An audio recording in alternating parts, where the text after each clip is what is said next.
Ya Habibana Muhammad Rizik Syihab, kami sangat mencintaimu. Sekali yang bisa dibuktikan, pertama, yang dewa yang mereka sembah adalah dewa bulan.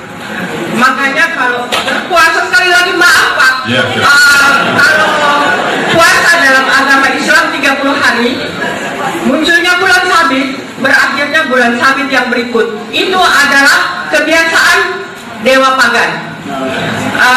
Kedua, kalau kita lihat batu yang disembah di sana adalah juga menurut buku-buku itu adalah penyembahan berhala yang harus mengelilingi. Itu kata buku, bukan kata saya Pak. Dan penemuan yang paling penting ini arkeologi, bahwa memang dewa bulan itu disembah. Banyak sekali bukti-bukti arkeologi. Dan kalau kita lihat juga, kalau berbicara soal bulan sabit, bendera-bendera negara Islam bulan sabit, menara asal bulan sabit, banyak sekali yang bulan sabit. Itu asalnya dari penyembahan berhala. Itu asalnya loh. Setelah itu Islam berubah, itu puji Tuhan kata orang Kristen. Jadi ada satu lagi. Kedua pertanyaan saja Bu. Iya, karena harus disiplin. Tentang alam. Nanti dilemparkan ke teman yang lain. Jadi ini supaya disiplin 2 pertanyaan saja. Satu lagi Pak. Satu lagi. Boleh. Begini Pak, tadi saya mendengarkan pelajaran agama Islam menurut Nabi Muhammad itu sangat bagus sekali. Dilarang mengganggu orang lain, dilarang membunuh pendeta. Yang saya pertanyakan adalah ini, bagaimana pembakaran gereja? Tetapi saya tidak menyalahkan siapa-siapa. Apakah ini kita cari solusinya? Apakah pembinaan umat kedua belah pihak yang salah atau bagaimana? Hanya sekian, terima kasih.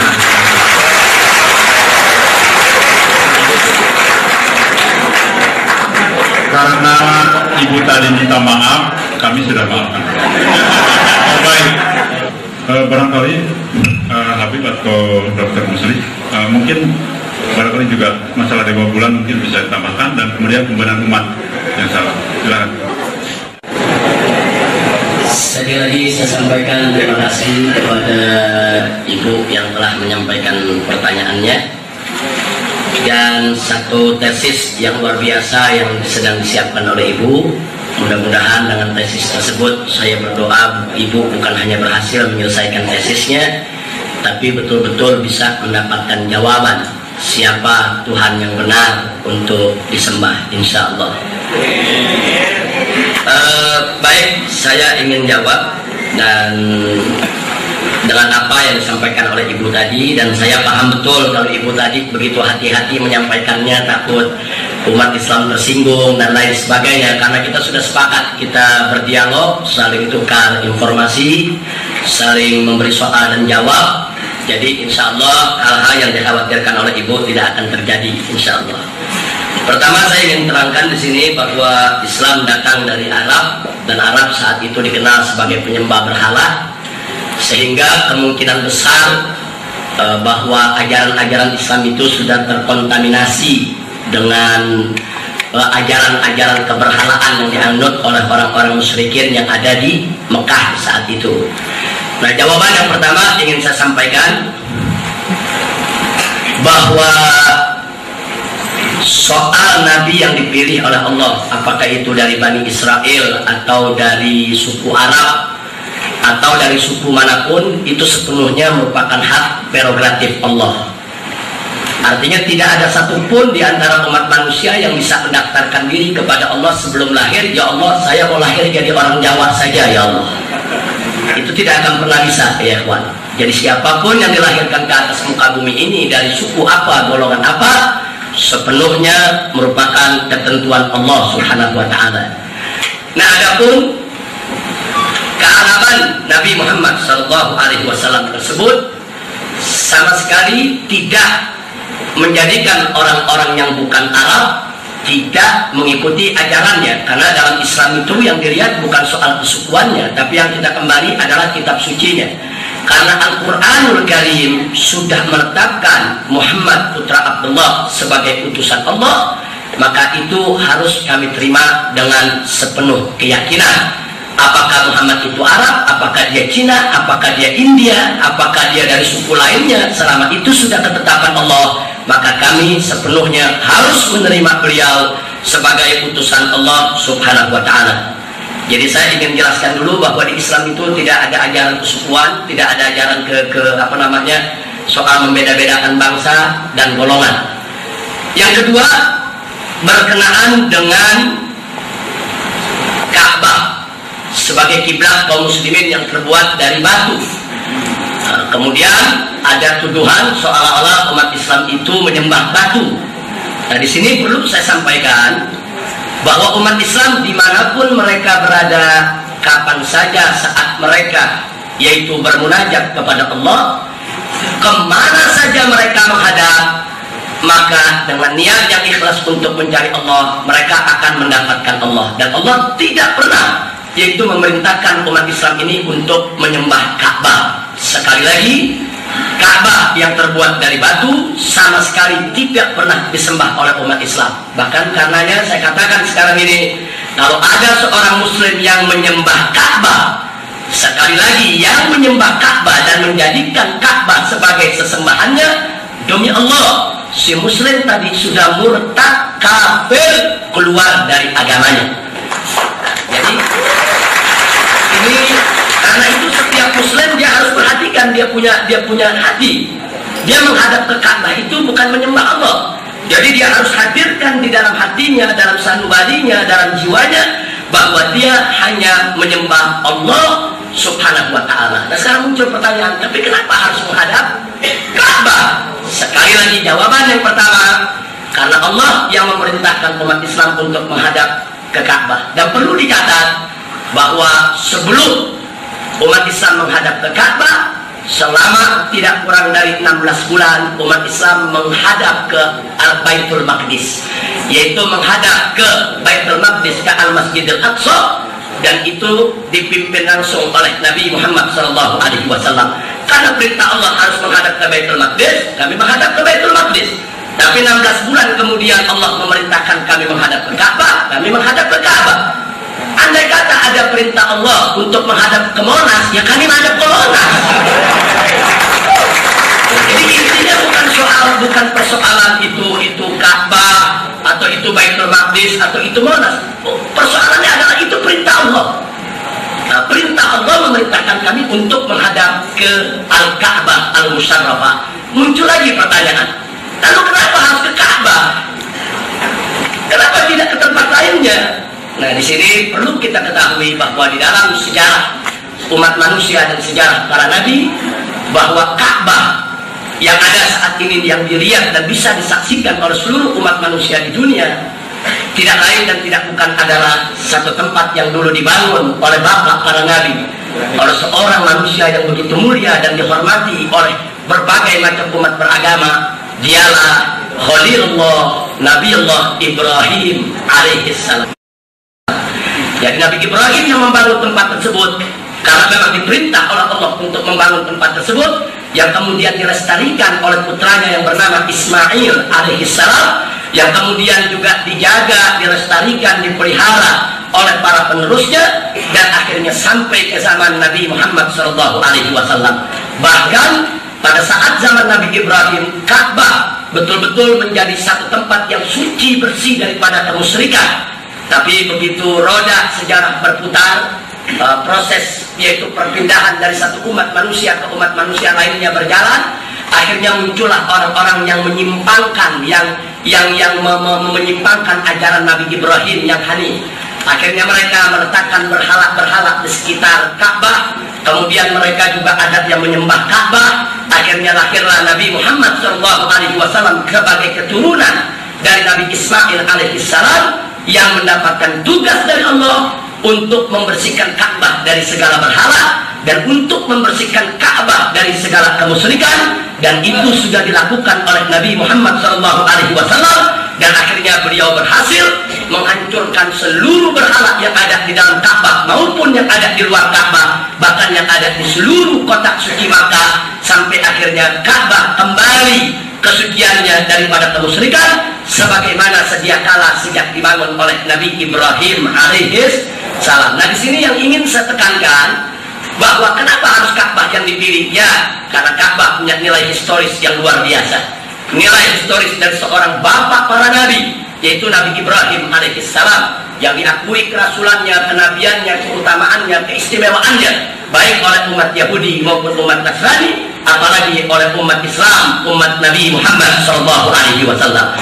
Jadi sekali lagi, kenapa harus Ka'bah? Tidak lain dan tidak bukan adalah ta'ziman wa takriman, yaitu sebagai penghormatan yang diberikan oleh Allah Subhanahu wa Ta'ala dari hasil kerja Nabi Ibrahim dengan kedua tangan sucinya, dari hasil kerja Nabi Ismail yang menjaga dan melestarikan dari kedua tangan sucinya, dan Allah menginginkan Ka'bah tetap suci, tetap bersih daripada kemusyrikan sampai hari kiamat nanti. Itulah karenanya kenapa umat Islam diminta untuk menghadap ke Ka'bah, agar umat Islam setiap harinya, setiap detik hidupnya memperhatikan kelestarian Ka'bah tersebut, yaitu menggunakan segala kesempatan, waktu dan tenaga kemampuannya untuk menjaga Ka'bah jangan sampai terjadi lagi, yaitu Ka'bah dikotori, Ka'bah yang dibangun oleh Nabi Ibrahim dicampur lagi dengan kebatilan dan kemusyrikan. Jadi kenapa Allah memilih Ka'bah untuk sebagai kiblat umat Islam? Jawaban yang berikutnya itu tadi yang saya sampaikan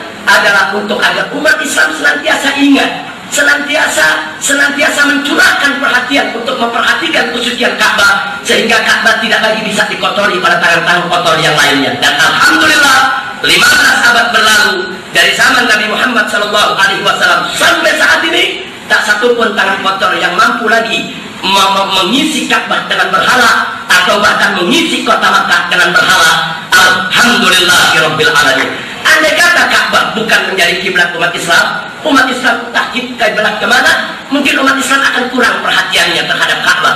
Mungkin pengorbanannya untuk menjaga Ka'bah juga berkurang. Saya bisa buktikan, dulu Baitul Maqdis menjadi kiblat umat Islam, diperhatikan, dijaga, dipelihara.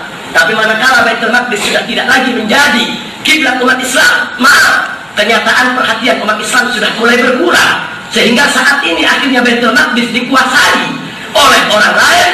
Umat Islam sepertinya tidak punya perhatian untuk menyatukan kekuatan, menyatukan segala potensi, membebaskan daripada Baitul Maqdis, yaitu daripada kekuasaan, intimidasi, teror yang dilakukan oleh musuh-musuh Islam. Tapi itu tidak terjadi terhadap Ka'bah. Kenapa? Itulah salah satu rahasia dan hikmah kenapa Ka'bah dijadikan kiblat oleh Allah bagi umat Islam, agar umat Islam setiap saat, setiap detik dalam hidupnya, di mana mereka sholat, mendirikan sholat menyembah Allah dengan menghadap kepada kiblatnya Ka'bah, sehingga selalu mencurahkan perhatiannya untuk menjaga Ka'bah yang mulia dan dimuliakan oleh Allah Subhanahu wa Ta'ala.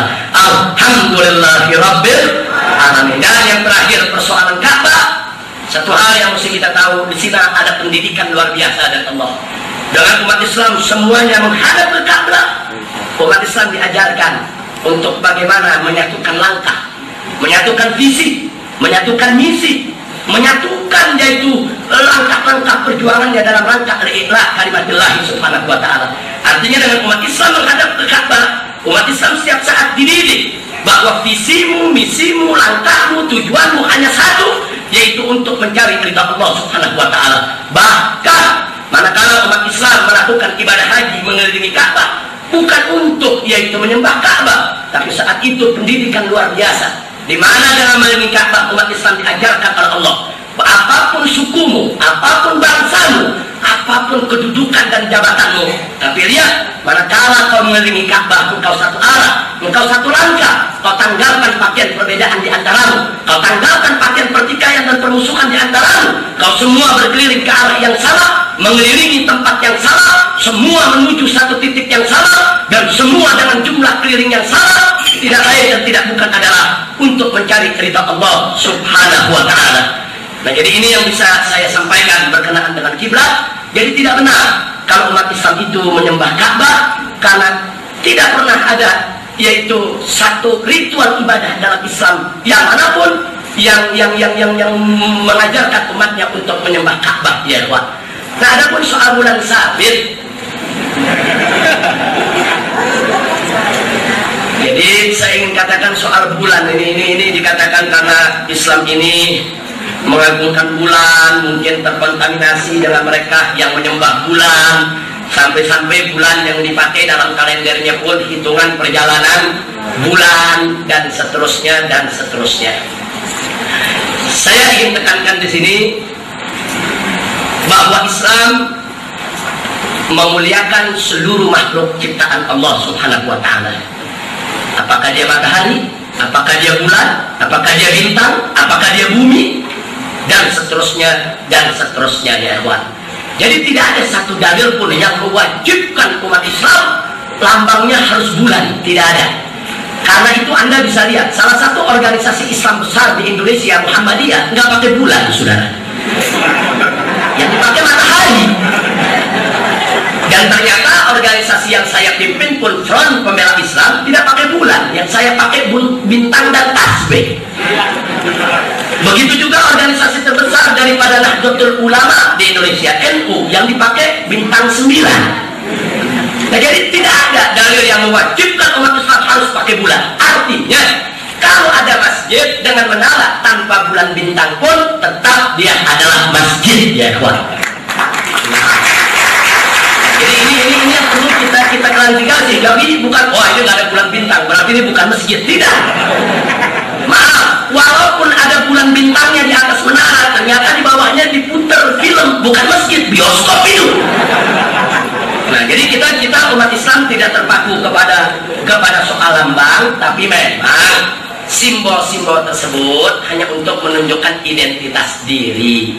Jadi bukan dengan tujuan untuk mengkultus, bukan dengan tujuan untuk menyembah, apalagi sampai terkontaminasi dengan pemikiran-pemikiran dan pengajaran-pengajaran paganisme. Tidak, semata-mata lambang-lambang tersebut hanya untuk menunjukkan identitas. Nah, sekarang kalau andai kata FPI besok benderanya dirubah dengan salib, kan Bapak sendiri yang kaget. Ini identitas saya, saudara. Oh, kalau ada tasbih bintang di tengah, ini FPI, identitas. Saya juga tahu, oh kalau di gereja ada salib, ini gereja. Oh kalau ada patung Bunda Maria, umumnya oh ini Katolik. Jadi ada identitas-identitas yang perlu saya sampaikan. Memang kalau identitas-identitas tadi disembah, itu jadi persoalan lain, ya. Nah, sedangkan dalam Islam identitas tadi nggak boleh disembah. Andai kata ada seorang Muslim yang mempertuhankan bulan, menyembah bulan, mewajibkan Islam harus pakai bulan, tanpa bulan maka bukan Islam. Demi Allah, orang itu berarti sudah mempersekutukan Allah dengan bulan, berarti orang tersebut sudah murtad, keluar dari Islam, ya Pak. Ini jadi saya tidak mau terpancing lebih jauh soal simbol-simbol tadi. Nah, adapun soal kalender, Islam tidak pernah mengharamkan memakai kalender dengan perhitungan matahari. Jadi perhitungan matahari kita tahu seperti pertanggalan miladiah atau masihiyah, di kalangan umat Islam itu tetap digunakan. Lalu kenapa kok di Islam ada kalender sendiri yang disebut kalender Hijriah?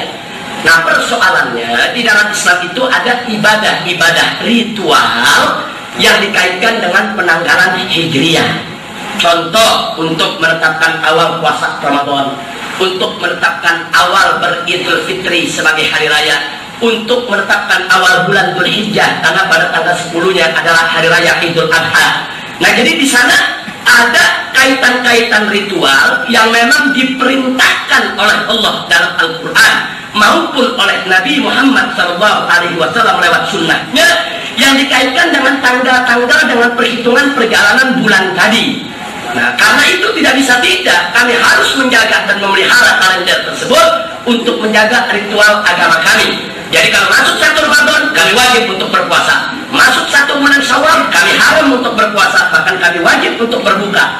Masuk tanggal 10 Dzulhijjah, kami wajib, yaitu untuk berhari raya. Sampai masuk tanggal 11, 12, 13, kami wajib yaitu untuk mengisinya dengan berbuka, dan nggak boleh kami berpuasa di hari-hari yang kami diharamkan untuk puasa. Nah, kalau tanggal ini kami tinggalkan, kalau tanggal ini tidak kami gunakan, kami hanya berpegang kepada tanggal miladiah, maka kami akan kehilangan momen untuk mengetahui kapan kami harus berpuasa, kapan kami harus berlebaran, dan kapan kami harus menjalankan acara-acara ritual di dalam agama kami. Nah, jadi sekali lagi, penggunaan kalender Hijriah bukan berarti pengharaman penggunaan kalender yang lain. Nah, buktinya sekarang umat Islam di mana tempat hampir tidak ada perbedaan di dunia Islam, hampir semuanya menggunakan penanggalan miladiah. Kenapa? Karena penanggalan miladiah itu statis, tetap, nggak berubah-ubah kecuali tahun kabisah. Nah, sementara kalau penanggalan Hijriah tidak, dia setiap bulan harus diintip dulu bulannya. Nah, jadi bisa berubah karena umur bulan berdasarkan ilmu pengetahuan teknologi modern dalam sains modern itu umur bulan 29,5. Nah, setengah ini bisa masuk ke bulan sebelumnya, bisa masuk ke bulan berikutnya. Kalau masuk bulan yang berjalan, maka bulan tersebut menjadi 30. Kalau masuk ke bulan berikutnya, bulan tersebut hanya 29. Karena itu kalender Hijriah tidak bisa ditetapkan untuk 1 tahun. Adapun yang membuat untuk 1 tahun itu hanya sekedar kemudahan untuk mengenal tanggal. Tapi yang berkenaan dengan ibadah, kita tidak bisa berpegang kepada kalender yang dibuat, tapi harus berpegang kepada rupiah yang setiap akhir bulan diperhatikan oleh para ahlinya. Apakah bulan berjalan masuk disempurnakan 30 atau bulan berjalan sudah masuk ke bulan baru tanggal 1. Nah, itu yang saya sampaikan. Jadi tidak ada kaitan dengan penyembahan bulan. Sekali lagi, karena memang kami diperintahkan oleh Allah, yaitu dalam Al-Quran maupun As-Sunnah, untuk melakukan ritual ibadah-ibadah tertentu, dan tanggal waktunya sudah ditentukan oleh Allah Subhanahu wa Ta'ala. Nah, ini yang ingin saya sampaikan. Nah, yang terakhir mungkin saya bisa dikasih kesempatan soal pembakaran gereja. Nanti pertanyaan berikutnya. Pertanyaan berikutnya. Ya, sebelumnya beliau menanyakan juga yang batu yang dicium umat Islam batu. Oh iya. Ya, ikhwan, saya mau tanya dulu sama yang hadir. Kalau Anda dapat surat dari kekasih, surat itu Anda cium-cium, apa berarti Anda menyembah kekasih? Ayo, saya mau tanya dulu nih. Nah, tentunya kalau kita dapat surat dari orang yang kita cintai, rindu kekasih jauh di mata. Kita dapat surat, Masya Allah, kita nurus ke surat. Maksudnya apa, saudara? Maksudnya mungkin ada wangi kekasih kita yang lama kita nggak jumpa. Jadi bukan bermaksud kita untuk menyembah si kekasih, tidak. Nah, sekarang perlu Anda ketahui bahwa batu Hajar Aswad yang ada yaitu di Mekah sana itu punya keistimewaan sejarah. Karena sejarah peletakan batu itu sendiri merupakan momentum sejarah dalam kehidupan Nabi Muhammad SAW. Tatkala puak-puak di tengah bangsa Arab berebut mereka untuk meletakkan batu Hajar Aswad tersebut sampai hampir terjadi pertumpahan darah. Kemudian datanglah Nabi Muhammad SAW yang dijuluki oleh orang-orang yaitu kafir dan musyrikin Mekah saat itu sebagai Al-Amin. Tolong dicatat bahwa Nabi Muhammad jauh sebelum menjadi Rasul, jauh sebelum menjadi utusan Allah, sudah dijuluki oleh masyarakatnya dengan julukan Al-Amin, orang yang sangat dipercaya, orang yang tidak pernah dusta, orang yang tidak pernah bohong, dan orang yang tidak pernah mengkhianati janji. Nah, karena itu akhirnya orang-orang yang ingin bertikai tadi, yang satu bilang saya yang letakkan, yang satu lagi bilang saya yang letakkan. Akhirnya mereka sepakat, sudah kita lihat siapa yang keluar dari pintu sana, itu yang akan memutuskan siapa yang akan meletakkan batu. Ternyata begitu ditunggu, yang keluar dengan izin Allah dan takdirnya tidak lain dan tidak bukan adalah Muhammad sang Al-Amin, yang akhirnya beliau diminta untuk menengahi, dan luar biasa beliau buka yaitu kain lebarnya, kain sorbannya. Kemudian setiap pimpinan suku disuruh memegang setiap ujung dari kain tadi, sementara batu tersebut beliau yang angkat, diletakkan di tengah kainnya dan diangkat secara bersamaan. Saat itu dengan peristiwa tersebut Rasulullah SAW telah berhasil dengan kecerdasan, kepiawaian dan keterampilan serta kepercayaan yang beliau miliki di tengah masyarakat menyatukan suku-suku Arab yang hampir saja saling membunuh, saling menumpahkan darah, sehingga semua itu bisa dihindarkan. Artinya kalau kita berbicara historis lebih panjang, Hajar Aswad punya nilai sejarah, Hajar Aswad pernah disentuh dengan tangan suci Nabi Muhammad SAW, dan sebelumnya pernah disentuh oleh tangan-tangan Nabi yang lain, sehingga tidak berlebihan kalau ada orang Islam yang datang ingin juga menyentuh. Mana sih batu yang disentuh oleh Nabi dulu? Mana sih batu yang bersejarah yang hampir-hampir membuat pertikaian dulu? Nah, sama halnya sudah. Kadang-kadang kalau Anda pergi ke satu tempat, katakan nggak usah jauh-jauh lah, kita di Jakarta. Nah, kita mau tahu nih, lahir di Jakarta udah 30 tahun, tapi ke Monas nggak pernah, sudah. Sekali-sekali pengen ke Monas. Katanya emasnya ada 350 kilogram. Ada seorang warga Jakarta udah 30 tahun nggak pernah ke Monas, sampai ke Monas dapat kesempatan ke atas. Begitu ke atas, dia lihat emas, dia pegang-pegang, sudah. Apa berarti dia nyembah daripada emas tadi? Tidak, itu karena kerinduannya. Karena dia mau tahu, karena ini unik, karena ini aneh. Karena di tempat lain nggak ada emas semacam ini. Nah, jadi jangan sampai hal semacam ini terus kita artikan, oh ini kalau begitu nyembah emasnya Monas ini. Oh, bisa-bisa Monas jadi Tuhan lagi itu. Nah, jadi artinya saudara, saya bangga dengan pertanyaan Ibu. Maaf, saya minta maaf, nama Ibu saya nggak hafal, tapi saya paham Ibu seorang mahasiswi S2 yang luar biasa dengan tesisnya. Jadi sekali lagi saya hanya ingin menjelaskan bahwa mencium batu Hajar Aswad atau mengelilingi Ka'bah dan lain sebagainya di dalam Islam itu ada batasan, bahwa selama itu untuk taklim, untuk penghormatan, untuk dikroyah, untuk apa namanya kenangan, memori dan lain sebagainya, itu sah-sah saja. Tapi ingat, siapapun yang menyentuh Hajar Aswad dengan maksud untuk menyembahnya, siapapun yang mengelilingi Ka'bah dengan maksud untuk mempertuhankannya, siapapun yang menjadikan kiblat sebagai Tuhan sesembahannya, demi Allah dia murtad, kafir, keluar dari Islam. Karena Islam tidak memperkenankan untuk mempersekutukan Allah dengan siapapun. Walam yakul lahu kufuwan. Nah, itu yang bisa saya jawab. Baik, mohon ditempatkan terkait dengan pengurusan gereja. Ya. Kebetulan pada saat istirahat tadi ada yang berbisik kepada saya, mohon moderator yang menyampaikan karena dan mohon dijaga namanya karena khawatir beliau.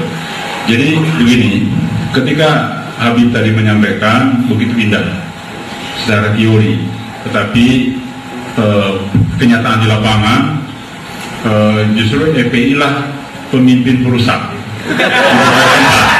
Nah, jadi ini kontradiktif. Jadi ini kontradiktif antara yang harus disampaikan dengan kenyataan di lapangan. Nah, ini beliau mengatakan tolong tadi disampaikan dan untuk menjawab. Baik, silakan. Jazakumullah khairan jasa. Ini memang persoalan serius. Nah, ini gebukan luar biasa ini dari moderator ya.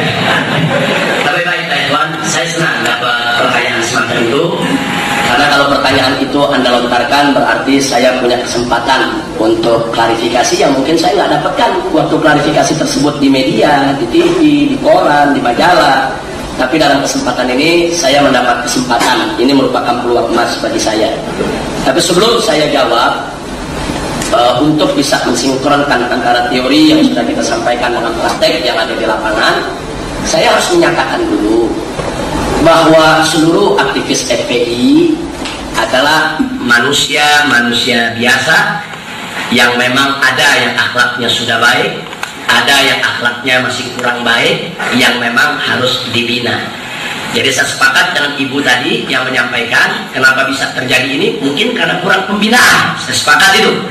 Jadi sama saja apakah itu di pihak Kristen atau di pihak Islam, manakala umatnya kurang pembinaan bisa terjadi hal-hal di luar daripada kehendak kita bersama. Jadi sekali lagi saya ingin sampaikan bahwa aktivis FPI siapapun dia, mereka bukan malaikat, mereka bukan orang-orang suci, mereka kadang berbuat baik, kadang mereka berbuat salah. Jadi saya nggak bisa mengklaim orang FPI itu baik semua, orang FPI itu jujur semua, amanat semua, suci semua.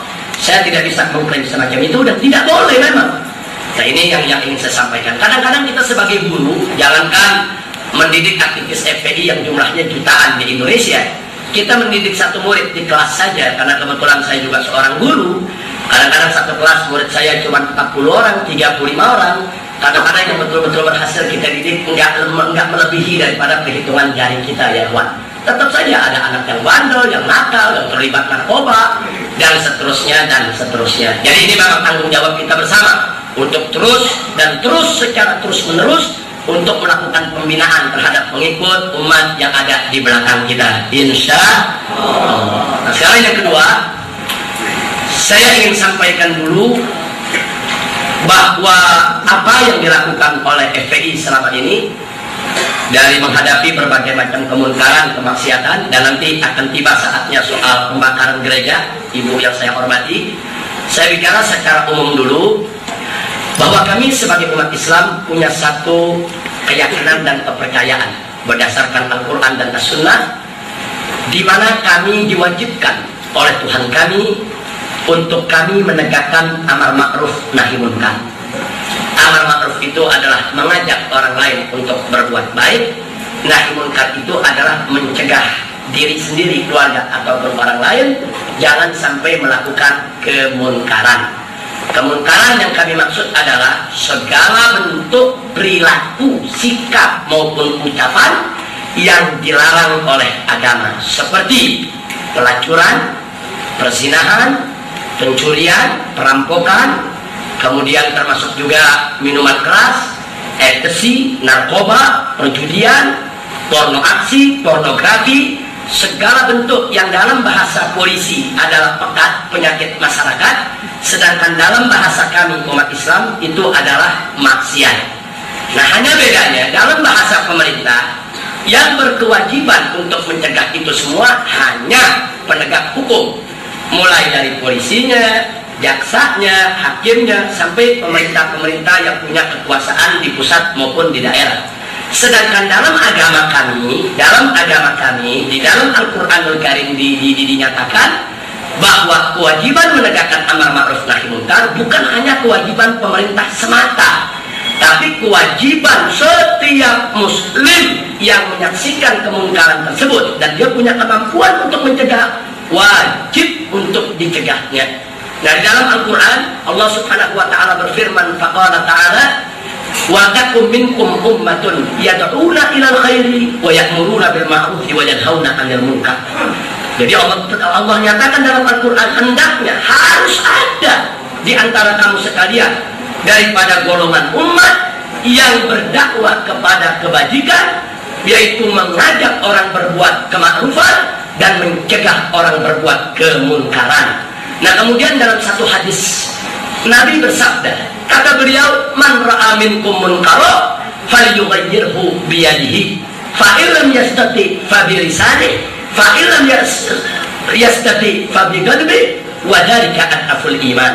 Jadi kata Nabi Muhammad SAW, barang siapa di antara kamu, hai umat Islam, melihat satu kemungkaran, melihat satu kemaksiatan, wajib untuk dia merubahnya dengan tangannya, yaitu dengan tangan, dengan kekuatan, dengan tenaga, dengan kekuasaan, dengan kemampuan, wajib. Fa'ilam yastati, tapi kalau dia nggak mampu, sekali lagi kalau nggak mampu, berarti kalau mampu nggak bisa, tetap harus dengan tangannya. Tapi kalau sudah nggak mampu, nggak berdaya, fabilisannya, maka dengan lisan, dengan ucapan. Fa'ilam yastati, kalau sudah tidak mampu juga, fabiqalbi, dengan hati, wadzalika adhaful iman. Itulah selemah-lemahnya iman. Jadi dalam Islam kami berkewajiban untuk menentang segala kemungkaran. Ini saya ingin bicara prinsip dasarnya dulu. Nah, sekarang muncul pertanyaan, lalu bagaimana dalam pelaksanaannya? Apa FPI menggebuk saja? Nah, di sini perlu saya sampaikan, di dalam Islam haram hukumnya kalau kita mengedepankan kekerasan dan kekasaran. Wajib kita mengedepankan kelembutan terlebih dahulu, kesantunan terlebih dahulu. Nah, kalau itu sudah buntu, maka baru boleh kita menggunakan sikap yang tegas, sikap yang keras, tapi dengan syarat tidak menimbulkan kemungkaran yang lebih besar lagi. Nah, karena itu saya ingin beritakan kepada Bapak Ibu yang ada di sini, baik dari yang kaum musliminnya maupun dari kaum kristianinya. Maaf Bu ya, kadang-kadang dari orang Islam sendiri ada juga yang salah paham terhadap sepak terjang FPI. Jadi ini untuk semua. Nah, perlu saya sampaikan bahwa kami membagi wilayah di sekitar kami, lingkungan kami, menjadi dua bagian. Yang pertama adalah wilayah amar ma'ruf, yang kedua adalah wilayah nahi munkar. Yang bagaimana sih wilayah amar ma'ruf? Suatu wilayah yang di sana ada kemaksiatan, katakan ada pelacuran, ada perjudian, ada macam-macam maksiat. Kemudian masyarakat sekitar mendukung itu kemunkaran, tidak merasa risih. Nah, untuk wilayah semacam ini kami larang keras aktivis FPI manapun melakukan tindakan fisik. Kenapa? Karena akan mengantarkan kepada konflik horizontal, dan itu akan membawa kepada kerusakan yang lebih besar lagi. Jadi maksiatnya akhirnya tidak bisa diatasi, mungkin bisa timbul konflik horizontal yang bisa meluas. Nah, untuk wilayah ini kami sebut wilayah amar ma'ruf. Kewajiban kami mengirim juru dakwah, mengirim guru, mengirim ustadz, membuka majelis taklim untuk memberikan pengajaran dan nasihat kepada masyarakat setempat tentang bahaya kemaksiatan tadi bagi kehidupan umat dan masyarakat di dunia ini. Nah, kemudian yang kedua, wilayah nahi munkar, yaitu satu wilayah yang di dalamnya ada kemunkaran, kemaksiatan, ada judi, ada ekstasi, ada narkoba, ada macam-macam kemunkaran. Dan ternyata masyarakat sekitarnya nggak suka. Cuman masyarakat sekitar nggak punya keberanian untuk menghentikan itu karena, maaf, ada oknum-oknum yang membackingi dengan kekuatan jabatan, kedudukan, dan wewenang. Nah, akhirnya masyarakat nggak bisa berbuat apa-apa. Nah, di wilayah seperti ini, kami dari FPI berkewajiban untuk membantu masyarakat, membangkitkan keberanian mereka, mendorong mereka bekerja sama bagaimana caranya untuk kami stop kemungkaran yang sudah tidak diinginkan oleh masyarakat tadi. Nah, ini kami sebut wilayah nahi munkar. Wilayah semacam inilah yang menjadi wilayah operasi kami untuk kami hentikan segala kemungkaran yang ada. Itu pembagian. Tapi nggak sampai di situ, Bu, Pak. Untuk menghentikan kemungkaran tersebut, kami punya prosedur standar. Apa prosedur standar yang ada? Pertama, harus berdasarkan laporan masyarakat setempat. Jadi kami di Islam nggak boleh tuh ngorek-ngorek kesalahan orang, ngintip-ngintip, mengintelligeni, enggak. Kami berdasarkan laporan masyarakat, itu syarat pertama. Nah, kalau masyarakat sudah lapor, kami kirim tim investigasi untuk membuktikan kebenaran laporan tersebut. Nah, jadi bukan kami yang sekonyong-konyong memata-matai, tidak. Karena Islam nggak mengajarkan untuk ngorek-ngorek kesalahan orang. Nah, kalau sudah kami dapatkan bukti data bahwa memang di situ betul ada kemungkaran, kami akan bantu masyarakat membuat surat tertulis, kirim ke lurah, kirim ke camat, sampai ke gubernur. Dengan tembusan mulai dari polsek, polres, polda, bahkan juga di militernya dari mulai koramil, kodim sampai kodam. Jadi kami tuntut masyarakat. Kadang-kadang masyarakat nggak ngerti bagaimana cara ngirim suratnya, bagaimana cara protesnya. Nah, itu kami tuntut. Nah, setelah itu surat kami berikan, kami tunggu 1 bulan, 2 bulan, kami mau lihat reaksi mereka. Kalau mereka bereaksi baik, merespon baik, menutup tempat kemaksiatan tadi, kami bersyukur masyarakat nggak perlu bertindak. Tapi kalau ternyata pemerintah yang sudah kami beritahukan dengan data, dengan bukti, karena investigasi kami itu juga menggunakan kamera, menggunakan foto, kami filmkan, ini loh buktinya. Nah, setelah itu direspon dengan baik, selesai. Kalau tidak direspon dengan baik, maka kami akan mendorong masyarakat bersama FPI untuk melakukan aksi damai. Kita demo ke DPRD, demo ke gubernur, itu yang kami lakukan. Andai kata semua jalan yang sudah prosedural masih tidak menyelesaikan persoalan, maka kami akan mengambil inisiatif lain untuk menyelesaikannya.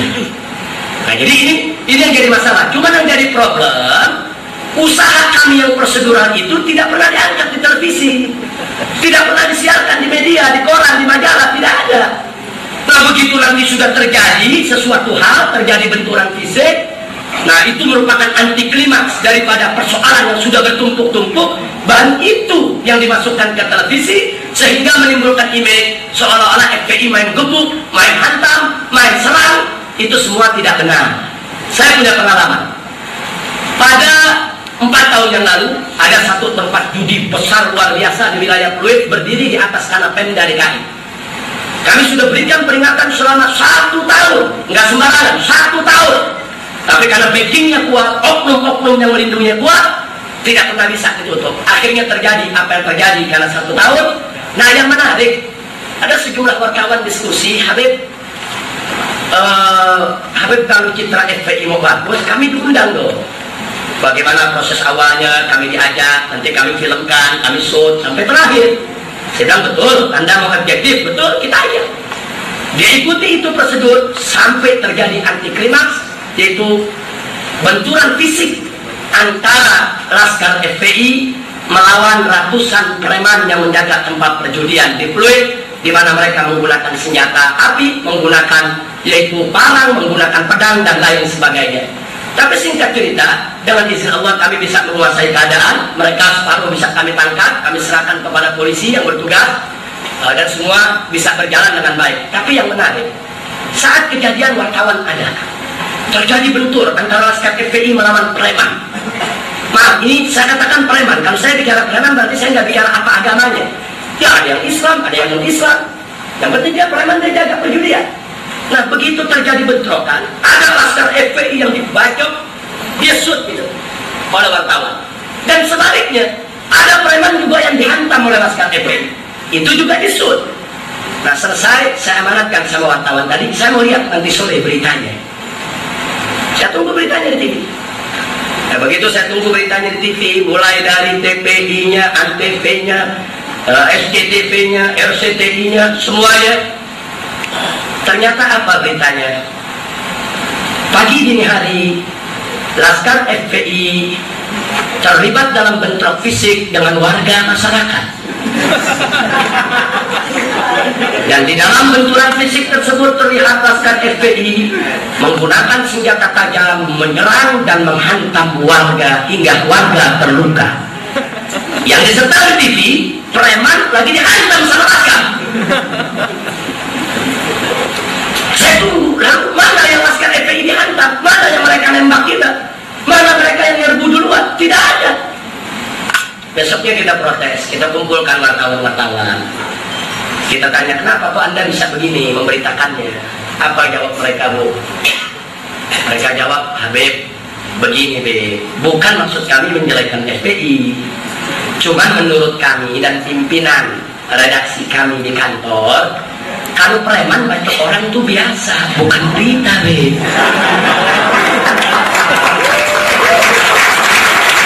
Tapi kalau Laskar hantam preman pakai piki putih, baju putih, ini luar biasa, baru berita.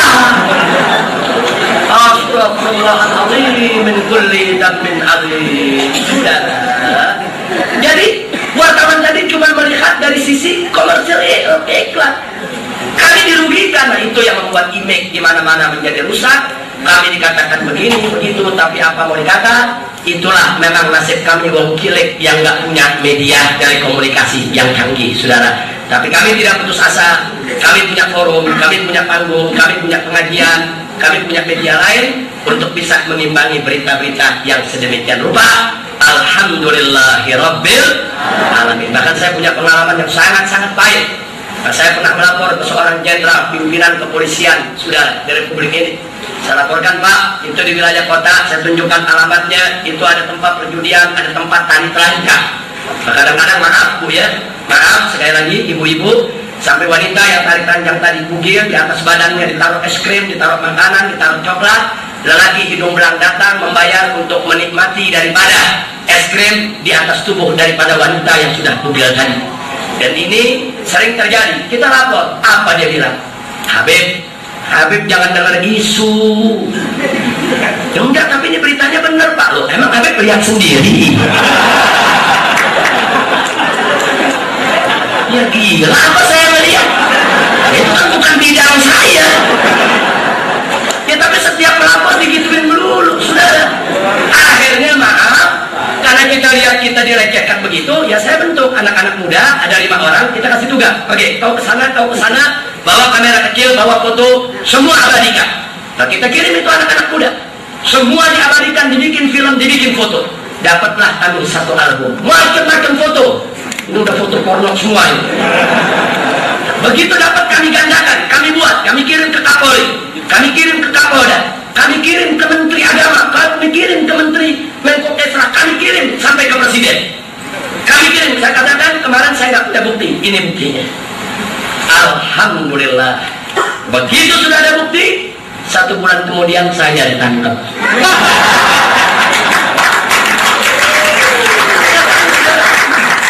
Jadi artinya kepada ibu yang saya hormati, itu semua permainan media.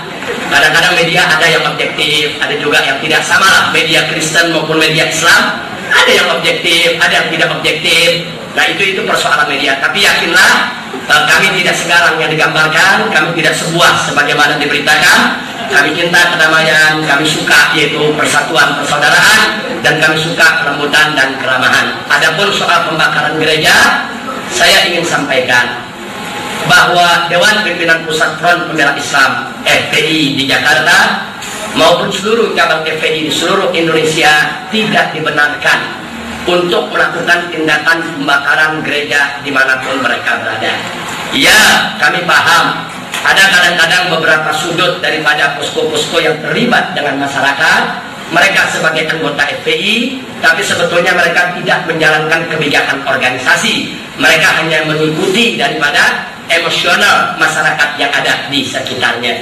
Nah, saya bisa buktikan bahwa di tahun 99 manakala terjadi peledakan yaitu Masjid Istiqlal, mungkin ibu masih ingat, begitu Masjid Istiqlal diledakkan, saya mendapat telepon tidak kurang dari 100 titik yang semuanya minta izin kepada saya untuk membakar semua gereja di Jabodetabek. Ini perlu saya sampaikan, semua telepon, Habib ini udah kelewatan, ini masjid kita ini lambang daripada supremasi agama kita, ini sudah diledakkan, kita bakar aja semua. Nah, saya saat itu saya jawab, kenapa Anda harus membakar gereja? Wah, ini pasti mereka yang perbuat. Bukan pasti ya sudah. Polisi aja belum tahu. Saya katakan, dari mana Anda sudah melakukan investigasi, menyidik? Ya ada yang nurut, ada juga yang marah-marah, bilang wah ini Habib pengecut, FPI sudah berubah, dan seterusnya. Nah, tapi satu hal yang tidak dilupakan saat itu, Bapak Pangdam Jaya, yaitu Bapak Mayor Jenderal Jajah Suparman, dan Bapak Kapolda Metro Jaya, yaitu Bapak Mayor Jenderal Polisi Nugroho Jayusman, mengontak, minta ketemu dengan saya saat itu dengan kawan-kawan, dan mereka langsung minta saat itu juga agar FPI turun mengamankan seluruh gereja di Jabodetabek, jangan menjadi sasaran kemarahan umat sampai dibakar atau dirusak. Dan itu kami sepakat, kami kirimkan seluruh aktivis FPI yang ada di posko-posko untuk menjaga hal tersebut, dan ternyata akhirnya kami berhasil. Tidak ada satu gereja pun yang akhirnya dihancurkan atau dirusak oleh massa. Dan jangan lupa, sebulan setelah itu akhirnya tangkap yang melakukannya. Ternyata yang melakukannya bukan dari orang Kristen, saudara. Nah, jadi kita bisa lihat, jadi di sini FPI nggak sembarangan, tidak emosional, tidak serta-merta main-main membakar gereja orang, karena kita tahu aturan kok. Kita tahu aturan agama kita ada. Aturan-aturan yang mengatur itu nggak boleh kami sembarangan untuk mengganggu gereja-gereja yang selama ini dipakai oleh rekan-rekan kami untuk beribadah di dalamnya. Jadi artinya kepada ibu yang menanya, kebanyakan yang kami lihat pembakaran terhadap rumah ibadah, baik itu gereja, bahkan baik itu masjid di wilayah yang minoritas muslim, pengerusakan itu pertama karena kurang pembinaan. Tapi yang kedua, kita mesti introspeksi diri juga. Kadang-kadang ada dari kita yang suka memaksakan diri. Maaf, kalau ada orang Islam yang memaksakan diri membangun masjid di tengah-tengah yang bukan komunitas mereka, kemudian melakukan hal-hal yang dianggap mengganggu komunitas lain, kemudian sampai masjid itu dibakar, maka dalam hal ini saya tidak menyalahkan begitu saja yang membakar itu sebagai protes sosial yang akhirnya emosional itu meletup, akhirnya masjid itu dirusak. Persoalan sama juga terjadi manakala ada rekan-rekan kita dari umat Kristiani memaksakan diri untuk membangun gereja tanpa izin, tanpa prosedur di tengah komunitas muslim. Ini juga akan menyulut kemarahan daripada umat Islam yang ada. Nah, kita tahu umat Islam yang ada di perkampungan banyak yang kurang binaan, banyak yang nggak ngaji, banyak yang nggak ngerti apa-apa, mudah tersulut. Nah, akhirnya mereka ambil jalan pintas, mereka bakar. Jadi saya rasa persoalannya sebetulnya kalau kita mau jujur, yuk kita introspeksi diri kita, jangan kita memaksakan kehendak kita di komunitas lain. Yang umat Islam jangan memaksakan diri untuk bangun gereja paksa umpamanya di wilayah-wilayah komunitas umat lain. Nggak boleh, semua harus ada prosedur. Masjid yang dibangun di Indonesia Timur, masjid yang dibangun di Bali, masjid yang bangun di wilayah-wilayah mayoritas non-muslim, kami wajib untuk mengikuti prosedur yang ada. Bahkan khusus untuk Bali, kami harus minta izin pimpinan agama setempat. Dan itu semua kami ikuti. Nah begitu juga hendaknya tokoh-tokoh daripada umat Nasrani, umat Kristiani, baik dari Protestan, Katolik maupun yang lainnya, ikuti prosedur yang ada, aturan mainnya sudah ada. Insya Allah tidak akan terjadi gesekan di antara kita. Insya Allah pembakaran gereja atau rumah ibadah lainnya termasuk pembakaran masjid tidak akan terjadi lagi di negara Republik Indonesia. Nah jadi kesimpulannya singkat saja, yuk mari, yaitu kita bisa jangan memaksakan kehendak kita, tapi hargai musyawarah di antara kita. Insya Allah. Nah itu saja yang bisa saya sampaikan. Saya rasa udah panjang lebar ini waktu termakan. Akhirnya terima kasih. Itu saja. Wallahul muwaffiq ila aqwamit thoriq. Wassalamualaikum.